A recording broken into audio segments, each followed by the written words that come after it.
ಕಷ್ಟವನ್ನು ಮಕ್ಕಳಲ್ಲಿ ಹೇಳಿಕೊಳ್ಳುವುದು ಮತ್ತೆ ಯಾರಲ್ಲಿ ಹೇಳಿಕೊಳ್ಳುವುದು ಹೇಳು. ಅಮ್ಮ ಮಕ್ಕಳು ಅಂತ ಹೇಳಿದ್ರೆ ಹಾಗೆ ಸಣ್ಣದಿರುವಾಗ ಮಕ್ಕಳು ಅಮ್ಮನಲ್ಲಿ ಹೇಳ್ತಾರೆ, ಮಕ್ಕಳು ದೊಡ್ಡವರಾದ ಮೇಲೆ ಅಮ್ಮ ಮಕ್ಕಳಲ್ಲಿ ಹೇಳ್ತಾರೆ. ಹೌದಪ್ಪ, ಅವಿನಾಭಾವ ಸಂಬಂಧ. ಸಮಸ್ಯೆಯನ್ನು ಕೆಲವು ಮಕ್ಕಳೆಲ್ಲ ಇದ್ದಾರೆ 16ರವರೆಗೆ ಅಮ್ಮನಿಗೆ ಏನು ಗೊತ್ತುಂಟು ಎಷ್ಟು ಗೊತ್ತುಂಟು, ಅಬ್ಬಾ ನನ್ನಮ್ಮ ಅಂತ ಹೇಳಿದ್ರೆ ಅದ್ಭುತ. 16 ಕಳೆದ ಮೇಲೆ ನಿನಗೇನು ಗೊತ್ತುಂಟು, ಸುಮ್ಮನೆ ಕೂತು ಅಂತ ಮಗ ಹನುಮಂತ ಅಲ್ಲ, ತಾಯಿಯ ಮಾತನ್ನು ಈಡೇರಿಸಿಕೊಡುವ. ಹೌದು, ಆ ಭರವಸೆಯಿಂದಲೇ ನಿನ್ನನ್ನು ಕರೆದೆ ನಾನು. ಏನಮ್ಮ, ಆದ್ರೆ ಒಂದು ಕರತಟ್ಟಿ ಭಾಷೆಯನ್ನು ಕೊಡಬೇಕು. ನಾನು ಆಡುವಂತಹ ಮಾತನ್ನು ಪೂರೈಸಿ ಕೊಡ್ತೇನೆ ತಾಯಿ. ಅಮ್ಮ, ಏನಪ್ಪ, ನಿನ್ನ ದುಃಖಕ್ಕೆ ಯಾವುದೇ ಕಾರಣವಾಗಿರ್ಲಿ, ಏನೇ ಕಾರಣವಾಗಿರ್ಲಿ, ನಿನ್ನ ಮಗನಾದಂತಹ ರಾಮವಂಟ ಆಂಜನೇಯ ಕೊಡುವಂತಹ ವಿಶ್ವಾಸದ ಭರವಸೆಯ ನುಡಿಗಳು ನಡೆಸಿಕೊಡ್ತೇನಮ್ಮ, ನಡೆಸಿಕೊಡ್ತೇನೆ.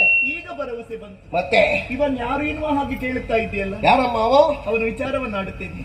ಸಿಂಧು ದೇಶವನ್ನು ಆಳುವಂತಹ ಶಕುಂತ ಮಹಾರಾಜನೇ. ಸಿಂಧು ದೇಶದ ಶಕುಂತ ಮಹಾರಾಜ. ಹೌದಪ್ಪ, ಬೇಟೆಗೆಂದು ಕಾಡಿಗೆ ಬಂದ. ಬೇಟೆಯಾಡುತ್ತಾ ಇರುವಂತಹ ಸಂದರ್ಭ ಶಕುಂತ ಪಕ್ಷಿಗಳನ್ನು ಕಂಡ. ಬಾಣವನ್ನು ಪ್ರಯೋಗಿಸಿದ. ಅಯ್ಯೋ ಪಾಪ, ಅದು ಹೌದು, ಪ್ರಯೋಗ ಮಾಡಿದನ. ಹೌದು, ಬಾಣ ತಾಗಿ ಒಂದು ಪಕ್ಷಿ ಅಲ್ಲೇ ಬಿದ್ದಿತ್ತು. ಮತ್ತೊಂದು ಪಕ್ಷಿ ಹಾರುತ್ತಾ ಹಾರುತ್ತಾ ಹಾರುತ್ತಾ ಹೋಗಿ ವಿಶ್ವಾಮಿತ್ರರು ಮಾಡುತ್ತಾ ಇರುವಂತಹ ಯಾಗ ಕುಂಡಕ್ಕೆ ಹೋಗಿ ಬಿತ್ತಂತೆ. ಪ್ರಾರಬ್ಧ. ಅಷ್ಟು ಹಾರಿದ್ದಕ್ಕೆ ಸ್ವಲ್ಪ ಆಚೆ ಹೋಗಿ ಬೀಳ್ಲಿಕ್ಕಾಗ್ತಿದೆ.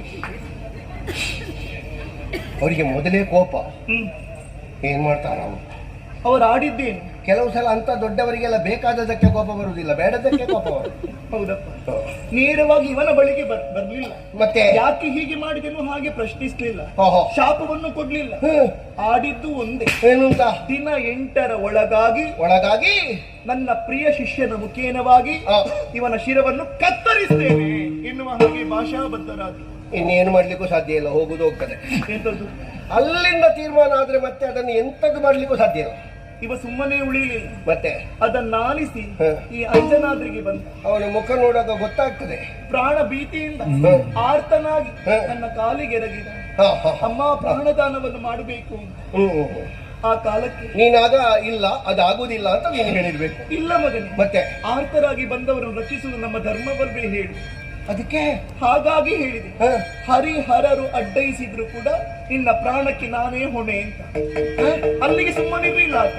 ಮತ್ತೆ ನನಗೆ ಭರವಸೆ ಬರುವುದಿಲ್ಲ ಎನ್ನುವ ಹಾಗೆ ಆಡಿದ. ಅದಕ್ಕೆ ಆಗ ಹೇಳಿದೆ, ನನ್ನ ಮಗ ಹನುಮನ ಆಣೆಯಾಗಿಯೂ ನಿನ್ನ ಮಾತನ್ನು ಈಡೇರಿಸಿಕೊಡ್ತೇನೆ. ಯಾಕಪ್ಪ, ನೀನಿದ್ದೀ ಎನ್ನುವಂತಹ ಒಂದೇ ಒಂದು ಭರವಸೆ ನನಗೆ. ಯಾವ ಕೆಲಸವನ್ನಾದ್ರೂ ಮಾಡಿ